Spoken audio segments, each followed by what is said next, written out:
Hi everyone, once again welcome back to my channel. I hope you people are doing good. So in today's video, I'm going to discuss the solutions for day 26 of CSAT series. So before discussing that solutions, let's have a small recap. That is, let's look at some formulas that are related to percentages. So the first one is when an amount is increased by X percent and then reduced by X percent again, percentage change will be. So when a certain amount is increased by 10% and again that amount is reduced by 10%, then we use a percentage change formula as x square by 100. Okay. And the second one is when a number is increased by x percent and then decreased by y percent, then resultant change will be. So same here, when a number is increased by 10% and then again it is decreased by 20%, then the resultant change can be calculated by using x minus y minus xy by 100. Okay. The third one is when a number is decreased by x percent and then increased by y percent, then resultant change will be. So here when a number is decreased by 20% and then again it is increased by 30%, then we use a formula minus x plus y minus xy by 100.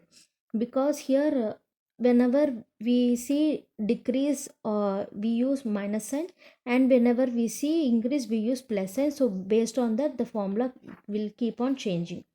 Okay, the fourth one is when a number is decreased by x percent and by y percent, then successive decrease percentages.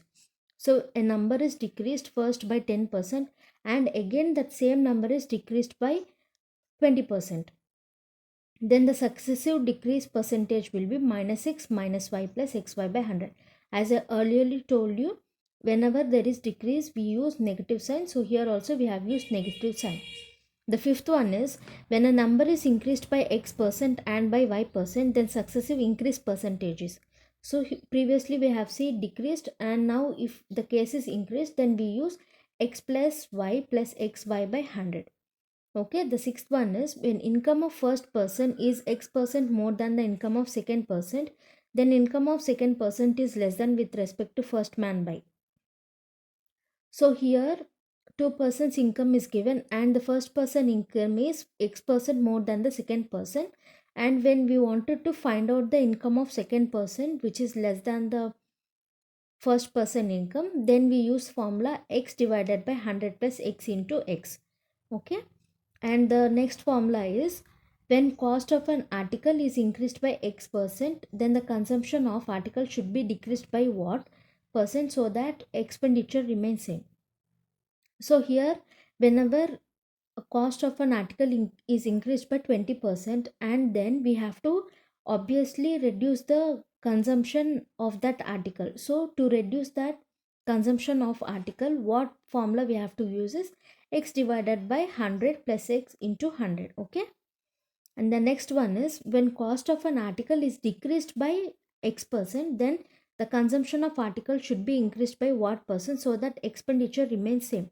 So previously we have learnt when a cost of an article is increased by x percent, then what formula we have to use. Now the case is same but here it is decreased. So in that case we have to use x divided by 100 minus x into 100. And the last one is if a is x percent less than b, then b is more than a by. So in this case we use the formula x divided by 100 minus x into 100.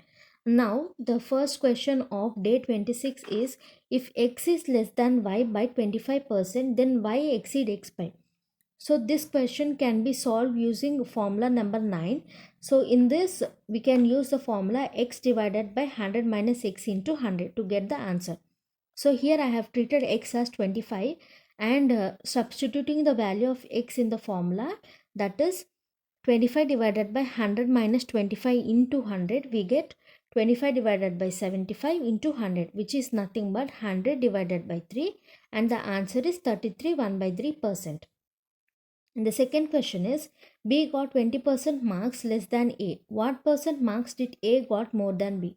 So here also we can use the formula, ninth formula, which is x divided by 100 minus x into 100. So I have considered the value of x as 20 and substituting that value in the formula we get 20 divided by 100 minus 20 into 100, which is nothing but 20 divided by 80 into 100, which is nothing but 2 by 8 into 100, that is 25%. And the third question is, the difference of two numbers is 24% of the larger number. A smaller number is 20, the larger number is. So here I don't know what are the two numbers, so I am considering the two numbers as x and y. And in the question it is given that the difference of two numbers is 20% of the larger number. So that is x minus y is equals to 20 divided by 100 into x. Because I have considered the larger number of x, so I am using here x. After solving this, 100 into x minus y is equals to 20x. So 5 into x minus y is equals to 5. Sorry, x. So 5x minus 5y is equals to x, that is 4x is equals to 5y. Now I have given the value of smaller number as 20. Substituting that value in the place of y, 4x is equals to 5 into 20, which is nothing but x is equals to 25. That is the larger number value is 25. And now coming to the fourth question, if the salary of Manoj is 40% less than that of Subhash, then by how much percent is the salary of Subhash more than that of Manoj? So here also we can use the formula ninth one, and I have considered the value of x as 40. So using that formula and applying the value of x as 40, we get 40 divided by 100 minus 40 into 100, which is nothing but 40 divided by 60 into 100, that is nothing but 200 by 3, which is equals to 66 2 by 3%. And the last question is, x is 5 times longer than y, the percentage by which x is less than the percentage by which y is less than x is.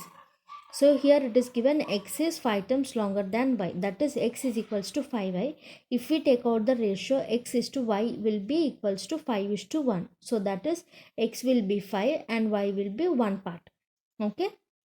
Now here we have to find out the percentage by which y is less than x. Okay. Here we have to find out percentage. Okay. Here we can't use the formula because in previous questions we got the value of x in the value of percentages. Here it is not given in percentage term. So here we have to solve it directly. That is, here in the question it is asking us to find out y is less than x. Okay, here we have to find out with respect to x. So taking the value of x, we have to first find out the difference between x and y, that is 5 minus 1 divided by, in the question it is asking us to find out with respect to x, so I have put x value in the denominator, that is 5 minus 1 divided by 5 into 100, which is nothing but 4 by 5 into 100, that is 80%. So I hope you have understood all the solutions. And here I have used only ninth formula. The rest of the formula will be used in coming videos. So these are the solutions for day 26, and the questions for day 27 are